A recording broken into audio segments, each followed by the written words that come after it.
Let's light it up as SmackDown took place tonight in Chicago, officially in Rosemont, Illinois at the Allstate Arena. There were two major news items going into the show. The first was the impending return of a particular woman whose theme song I referenced at the beginning of this review, and she just so happens to be married to CM Punk. More on that later. I think you know who I'm talking about. And the other was this was John Cena's final appearance in Chicago, and as he announced on X, it is his final appearance on SmackDown. His final SmackDown was tonight. I wanted to mention the tweet. He says, "My WWE debut was on SmackDown at Allstate Arena.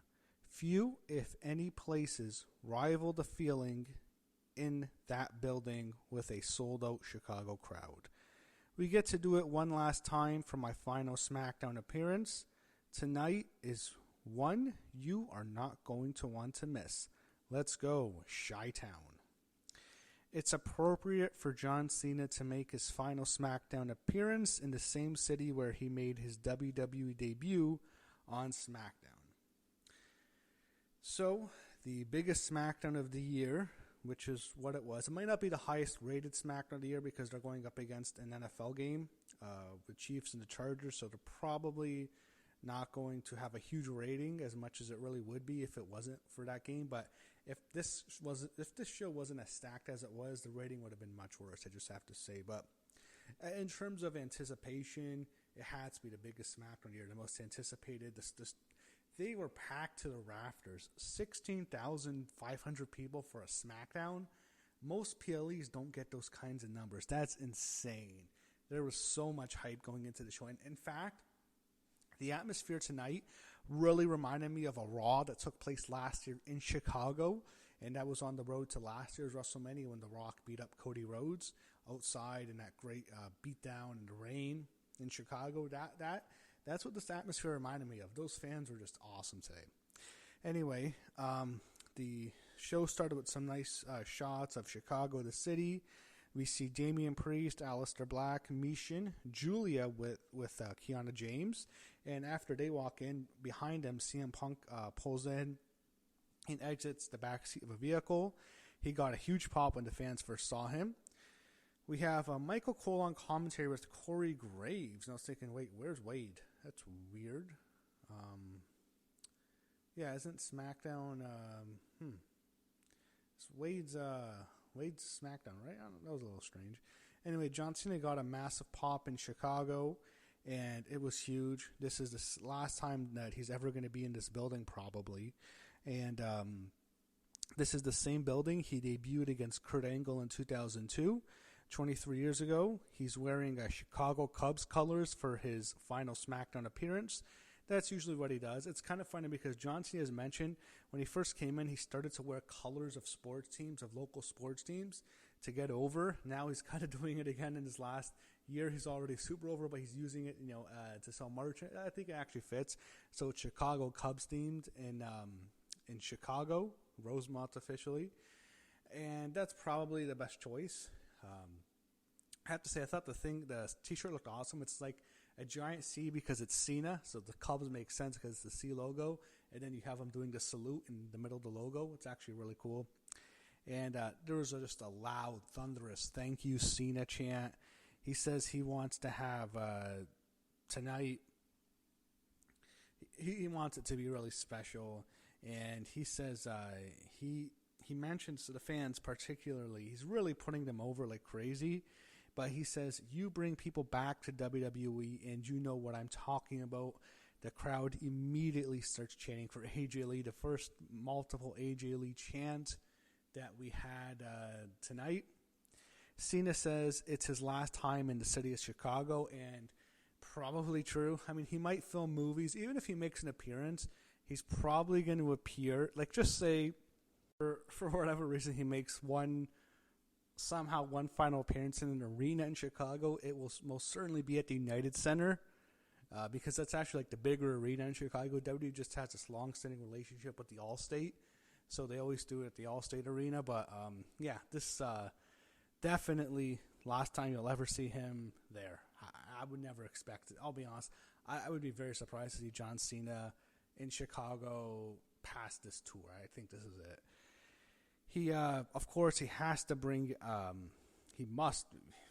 to. I mean, it would be crazy not to bring up his debut 23 years ago, and which was against Kurt Angle. He comes out, he slaps Kurt Angle, says, Kurt asks, what are you going to do to beat me or something? Cena says, ruthless aggression, and he slaps Kurt Angle in the face. They have a match.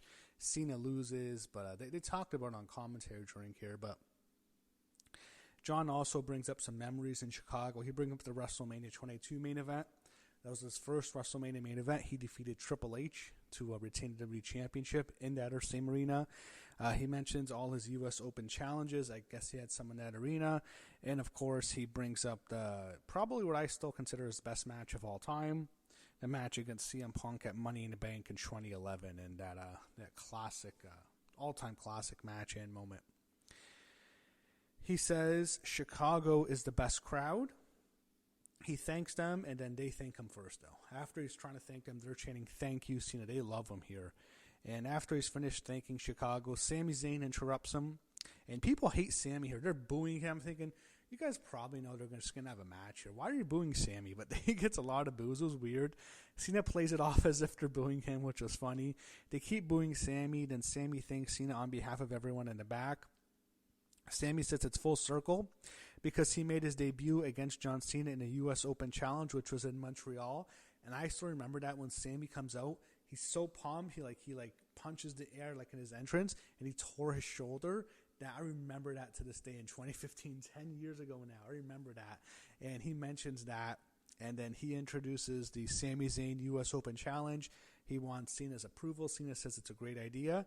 And as Cena's about to leave, Sami says don't go. And then Sami challenges John Cena to a match for the United States Championship. Fans go crazy. Sami wants to do it now. John Cena accepts, shake his hand, and then we got the match. United States Championship, an open challenge if you want to call it. Sami Zayn defends his belt against John Cena in our opener. Yeah, they were just so hot for this. Match already starts when they come back from break. I still don't understand. I just had to mention this because I just stopped. When I was watching this match, it just ran through my head. Why didn't? They're talking about things coming full circle. It's perfect. Sami Zayn has his debut against John Cena in John Cena's U.S. Open Challenge. 10 years later, Sami Zayn challenges John Cena into a match where he has his own U.S. Open Challenge in John Cena's farewell. So it's Sami's debut comes full circle to Cena's farewell, at least his last farewell in Chicago. It popped in my mind. I'm still mad about this 6 years ago. I still hate Vince McMahon for this. I'm still pissed off at him over this. Why didn't John Cena wrestle Kurt Angle in his final match at WrestleMania 35? That's the ultimate full circle moment that's just perfect. Kurt Angle wrestles John Cena in his debut. John Cena makes his debut. His first match is Kurt Angle.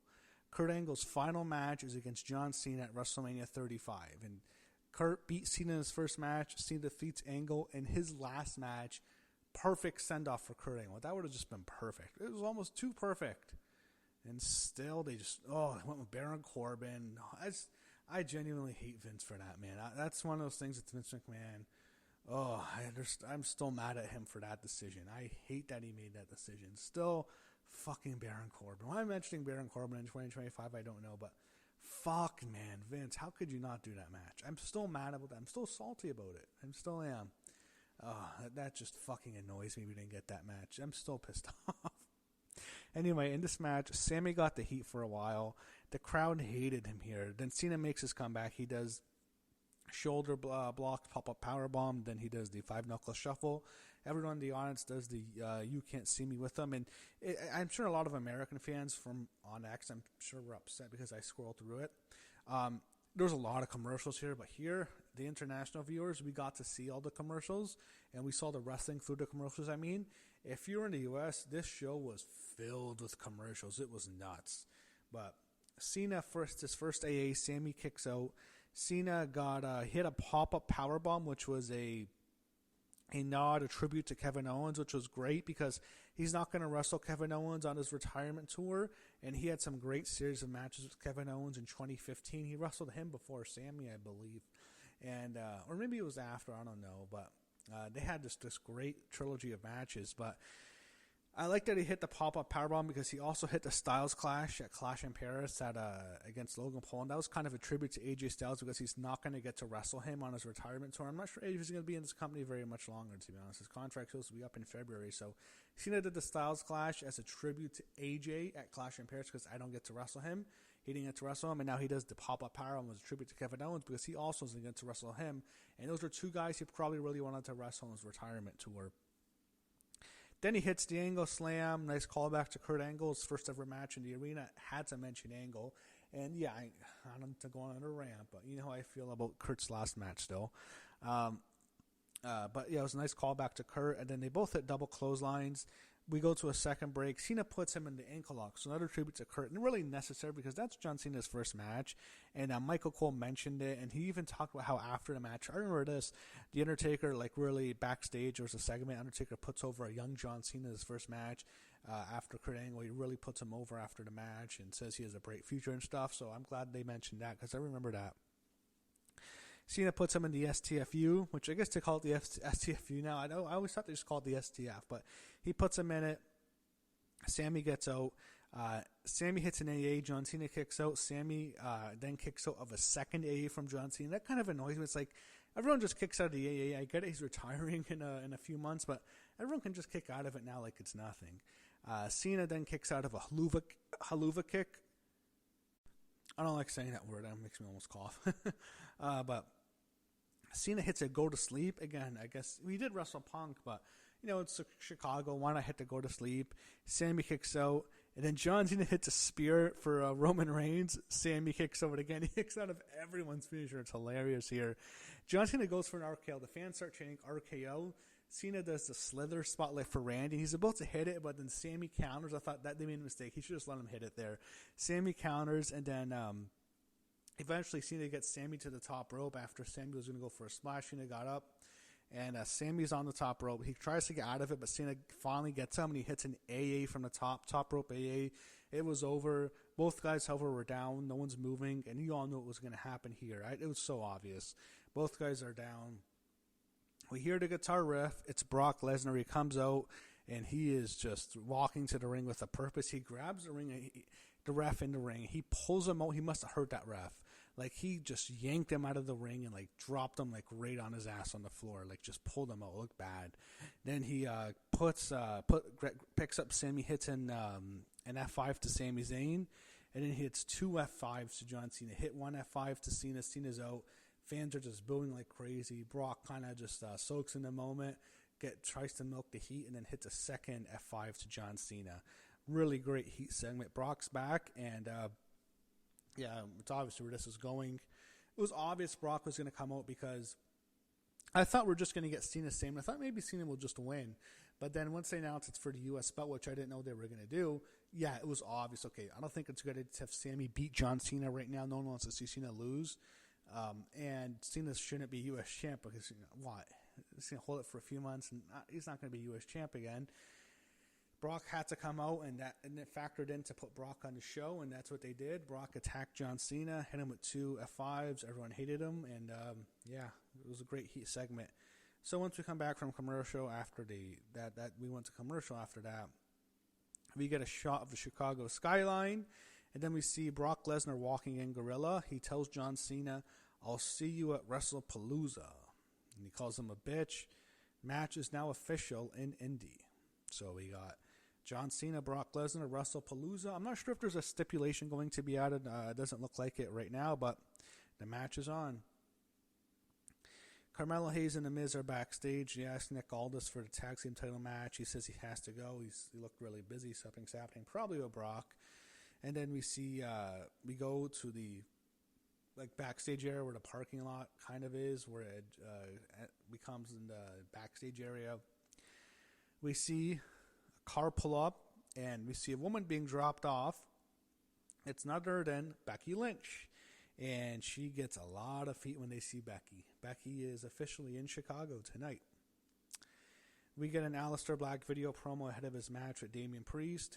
Damian Priest is out next, but Aleister Black jumps him from behind, and he attacks him. He beats him down. This is when Priest is making his entrance. He throws him in the crowd. Then we go to commercial, and once we come back, doctors and refs are trying to help Priest to the back, but he fights them off. Goes back to the ring to face Black. And I thought, all right, we're not going to get the match. We're going to cancel it again. It's going to be delayed again because it's probably just Cena Sammy match went over a bit, which it felt like it did. But no, they actually had a match here. And the first time they've actually had a match with a finish, it seems like, in a while. But I think it was pretty obvious who was going to win here with how they booked it at the beginning, trying to protect Priest in a way. But the match finally starts, and Priest is kind of out on his feet. He looks like he isn't going to be able to make it through the match, but he fights back. Even after Black got the heat for a while, finally Priest makes the comeback. And it seemed like the fans were more into Priest than Black here. Priest then takes off some of the covers off the announce booth. He picks up Aleister Black and hits a razor's edge on the announce booth. It doesn't break, but it looked painful. It actually looks painful when it doesn't break. It looks like it hurts worse. But Priest puts him in the ring. He goes for a chokeslam, but Aleister Black grabs the referee, and once he picks up, Priest couldn't pick up both Black and the ref, so he couldn't pick him up. And then Black shoves the ref into Priest, and then Priest distracted. He takes his eyes off him, and then Aleister Black hits a Black Mass, pins Damian Priest 1, 2, 3, and Aleister Black finally gets a win. He beats Damian Priest. It's the biggest win since coming back to the main roster, coming back to WWE after WrestleMania, and he defeats Damian Priest on the show. I think we'll still see more matches between the two of them, but yeah, this was like the first match with the definitive winner, and it seems like they've been feuding for months now. And I just had to mention, it seemed like there were so much commercials, more than usual for tonight's show. And I mean, it's a bigger SmackDown, more people are going to watch. Maybe USA wanted more commercials, but I just felt like there was a million commercials. And to do another rant here. Everyone knows John Cena is from West Newbury, Massachusetts. He should have his last match in Boston. And I think everyone was under the impression John Cena is going to retire in Boston at Saturday Night's Main Event in December, and that'll be his farewell. Goes out Saturday Night's Main Event, technically on Peacock now, in Boston. It's perfect. No. So WWE announced that John Cena's final Boston appearance is not going to be in December. It's going to be in November on a Raw. So that's going to be the last time you ever see him from where he's from. He's officially in West Newbury, but yeah, Boston's the closest major city. That's where he's going to make his final appearance in Boston, in his home state. Why? We all thought Saturday Night's Main Event in December is in Boston. No, it's now in Washington, D.C., so that's where he's going to retire. John Cena's final appearance, his retirement is now in Washington, D.C., not in Boston. What the fuck? Why? This is bullshit. This pisses me off. I assume, did Washington just outbid Boston? Did they pull Las Vegas, what they did to New Orleans this year? They just outbid them or something? Like, fuck off. Why? He shouldn't have his last match in Washington. It should be in Boston. That just really annoys me. I really feel like TKO, they've really fumbled a lot of John Cena's final run, especially with the heel turn. I just think that's disrespectful to him. His final farewell needs to be in Boston. This is bullshit. That should be his last match, his official retirement, the last time we see him officially as a wrestler, as an active member of the roster. His final appearance, his retirement really should be in Boston. I think it's a disservice. I think it's disrespectful. I think it's bullshit that it was moved to Washington, D.C. He should retire in Boston. I'm really upset about that. So they go to a Twisted Peace sponsored video promo between Randy Orton and Drew McIntyre. And I was expecting they were going to face at WrestlePalooza, but no, they're going to face next week on SmackDown. So I guess Cody's coming back for WrestlePalooza to face Drew, because I was thinking WrestlePalooza is so stacked right now. We can just do Randy and Drew and save Drew and Cody, maybe for Crown Jewel, but I guess Cody and Drew is going to happen at WrestlePalooza because it's Randy and Drew next week on SmackDown. They preview next week's SmackDown show, which I believe is in Virginia, and they announce Tiffany Stratton against Jade Cargill for the WWE Women's Championship is taking place next week. So Tiffy defends against Jade. Jade finally gets her rematch. I probably think there's going to be a title change here. And then we go backstage to Kathy Kelly, where she interviews Tiffany Stratton, who looked breathtakingly stunning tonight. She was drop dead gorgeous. She was just insanely hot. I just had to mention that. I don't want to come off as like some gooner or something, but oh my god, did you see Tiffany tonight? She's wearing all black, like just like wearing this black bra, sports bra top, and black tights. It's like, oh my god, she looks like a freaking supermodel. She looked insanely attractive, and she posted photos on her Instagram earlier in the day, and oh my god, Tiffany tonight, wow, she looked just incredibly attractive. Like a supermodel type of looks. That's how good she looked. And Kathy Kelly looking great as always, interviewing her. And then we go backstage, also this time in the women's locker room, where Nia Jax is talking to Jade Cargill ahead of her match with Tiffany, and Jade said she's going to beat that Barbie doll or something, and Nia is saying we'll see. So I don't know if Nia is going to cost Jade the match. I'm hoping we don't get Nia and Jade. I don't want to watch that. I think either Nia's might cost Jade the match and she feuds with Jade, or Jade's going to beat Tiffany and Nia's Jade's first opponent. I don't know. But I wish they would have just done the match at WrestlePalooza, but I think Jade probably should just go over Tiffany next week. And she really should just beat her at SummerSlam. I'm not going to lie. They should have done a title change there, but probably it's better to do it this week. Next week, I mean. Julia's out next, and I have to say, I think her music stopped her from getting a reaction because she gets no pop at first. It's like kind of like a Zelina Vega pop, I'm not going to lie. But then once they put her name on the screen, she actually does kind of get a pop. So I don't know if it's like that awful Def Rebel curse where it's the worst theme music, but she needs better theme music, I think. Then they go backstage, and Becky Lynch is in the lounge. Looks like some suite or something. She's sitting on the couch, and Nick Aldis comes in. He says he doesn't want any issues, and when they see Becky, the fans immediately start chanting for AJ Lee again. Now, as I said, this was multiple chants all night. This was the next chant here. They love her, and they're chanting for her. They hate Becky, and Becky tells Aldis there won't be any issues. Mishin's out to no pop in Chicago. Yeah, I mean, she's like, her and Zelina Vega, absolutely no reaction, dude.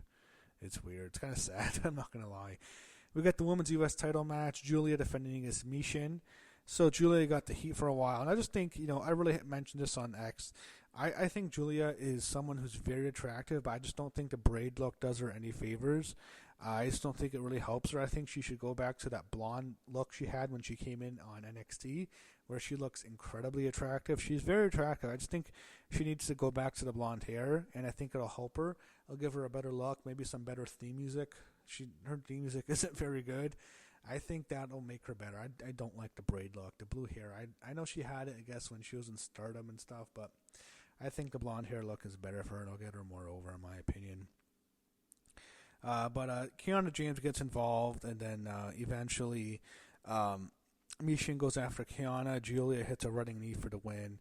After the match, Kiana James attacks Mishin with the briefcase, and it just seemed like when they did that, it's like they want to get Kiana James more over than Julia.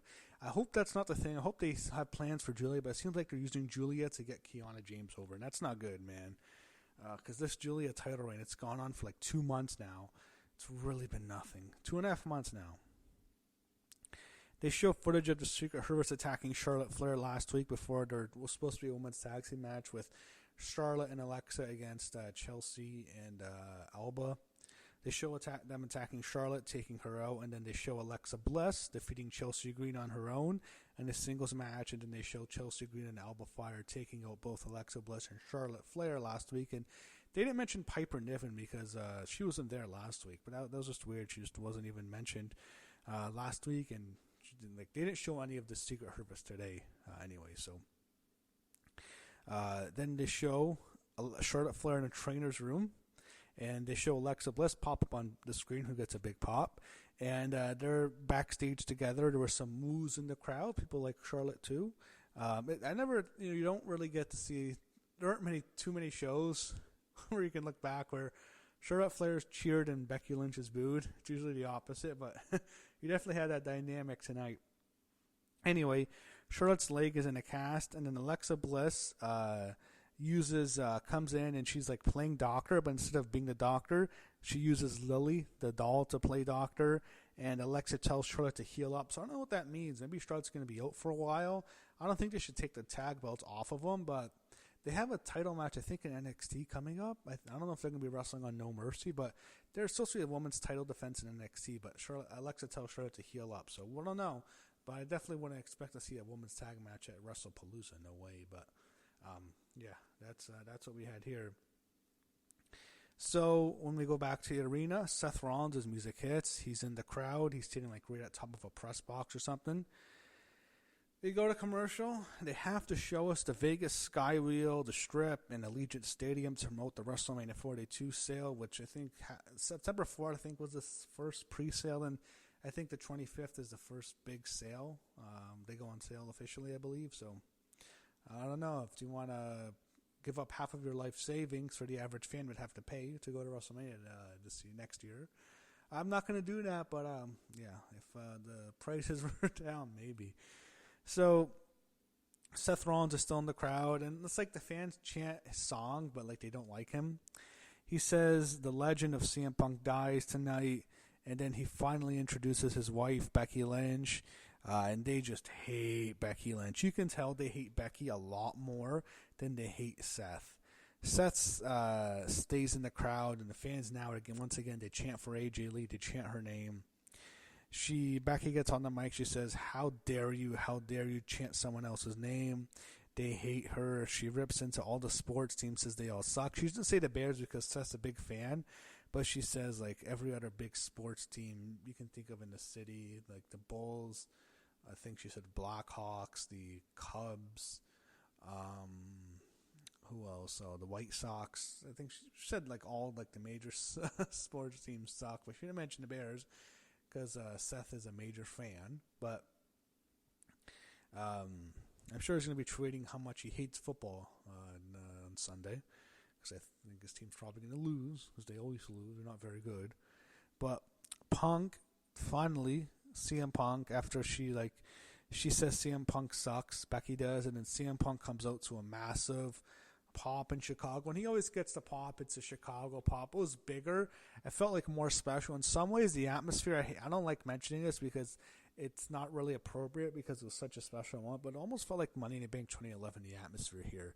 How crazy the fans are going. They just loved Punk. He's just getting a massive pop, and it's Punk in Chicago. He's getting a pop anyway. But I mean, a big pop. I just had to mention it. It felt really big here. So Punk gets on the mic. He's in the ring with Becky. Becky and Punk in the ring. Seth is still up in the fans. He's like up in the stands. Punk says Seth is a coward, and he has this has nothing to do with Becky Lynch. He says he could. This is after Becky's insulting him. Punk says he can call some of his female friends to kick her ass. I think he mentioned his sister, Shailene. Is that her name? Shailene? I forget. I think that's her name. She's appeared before, but I guess she was in the front row. And then he mentions he can call Bailey to come beat her up, and fans kind of booed. They don't hate Bailey, just they don't want her coming out right now. And then he mentions Rhea Ripley, and the fans cheered, but like it was kind of like, we like Rhea, we love you, Rhea, we don't want you come out right now. But he mentions them, and right when he mentioned them, it was like so obvious she's coming, and everyone knew she's coming anyways. But Becky responds. She starts slapping Punk again. She slaps him multiple times. She does the head and the chest thing, which is weird. And this is like the same. This is like a repeat of Raw. She's doing the same thing, and she eventually slaps Punk so many times he leaves the ring, and he eventually gets on the mic as he's like back towards the ramp, and he says he would never put his hands on a lady, but thankfully he has someone who will. And that, my friends, is when the one and only AJ Lee makes her triumphant return to WWE after 10 long years. We hear it. Let's light it up. Let's light it up. That song. We hear the song. It's played. She gets a massive ovation, a massive return pop. One of the biggest pops of the year, easily. It was just insane. The roof was blown off the building practically, and people were already on the roofs, on the stands, and the rafters. Like, the nosebleed seats were all taken. Everyone was here for this. They wanted to see this moment. Incredible reaction here. It's one of the loudest pops, as I said, you'll hear all year. You won't hear many pops like this. She's so over here. They love her. She stands on top of the ramp. She takes it all in. It looks like she's about to cry. Like, she's taking it all, and you know it means a lot to her how big of a fan she was. And then eventually she does her iconic skip. AJ Lee skips to the ring. We see her do the skip, and she's in her traditional gear. She looks great, by the way. She looks like she's in incredible condition, and she doesn't look like she's aged at all, I have to say, but she looks like she's in great shape. She has like a six-pack abs, which she had before that, but like her abs and thighs, like she looks like she's been working out, like she's been preparing for this for a while, and she should, because it's obvious. I think she's wrestling. Eventually she skips to the ring, and Becky Lynch is selling it great. Becky's selling it like she saw a ghost. AJ takes down Becky, beats her down, hits her. Becky tries to get away. AJ kicks her, I believe, and she hits a Thez press, which was great. And then she continues to beat Becky. And I thought she might go do the Black Widow. We didn't see the Black Widow tonight, but instead she picks up Becky, grabs her by her hair, and like licks her hand. You know, she's going to slap her now, and she just slaps the taste out of Becky Lynch's mouth. Becky then spirals out of the ring. She goes tumbling out of the ring. Just an incredible moment. She gives Becky Lynch her comeuppance. I think it's obvious we're getting the mixed tag match at WrestlePalooza. That's why AJ looks like she's been training specifically for this. Great moment. Becky leaves, and then Seth comes back through the crowd. He leaves. He carries his wife away. And they retreat, and then CM Punk and AJ Lee embrace in the ring together. AJ jumps in his arms. He holds her up in the middle of the ring, and they don't kiss, but it looks like it's just a really great moment. Punk looks like he's about to cry, by the way. AJ Lee continues to soak in the fans. She embraces them. She gets on the turnbuckle, and that's when we see the end credits. An incredible moment to the biggest SmackDown of the year, I have to say. This was one of my favorite SmackDowns I've seen in a while. Easily my favorite SmackDown of the year. It wasn't like a perfect all-time show. It just was such a great moment. I thought the beginning and ending were fantastic. Cena coming in, the fans embracing him. Brock's return, and of course near the end, which is what the show was really built around. AJ Lee's triumphant return after 10 years. Kicking Becky's ass, standing tall in the ring. Really fantastic moment, a really happy moment, a wholesome moment. Really nice to see her back. I didn't think we'd see her back. Even when Punk came back, I really think we're going to see AJ back. There's something that tells me I don't think AJ's coming back here. And then it happened. AJ Lee is back into WWE. I don't know what she's going to do. Is she going to be here for a while? I don't think this is a one and done, but do I think we're going to see her every week like we see Punk? Probably not. But things can change, and especially if she's super over, they might want to just push her with the big title run. I don't know. But it's a great moment. There's a lot of people she can work with, but first, Becky obviously makes the most sense. We're getting that mixed tag match, I would think, at WrestlePalooza. I think that's obvious. And it's going to be a big match. That's going to be a big show. And this was a big moment. This was an amazing moment. This is why we like wrestling. Moments like this. It's not just the matches, it's the moments, the pops, the reactions, the returns, the debuts, the things we weren't expecting to happen, things we never thought we'd see happen, whether it's CM Punk returning at Survivor Series 2023 or AJ Lee returning on September 5th, 2025 in the Allstate Arena in Chicago. Not something you'd see, and this is why we like wrestling for moments like this. So welcome back, AJ Lee, and for her return, whatever she's doing, whether it's a one-off, whether it's a run, whether it's going to be a long-term run, I don't know. All I know is I hope she lights it up.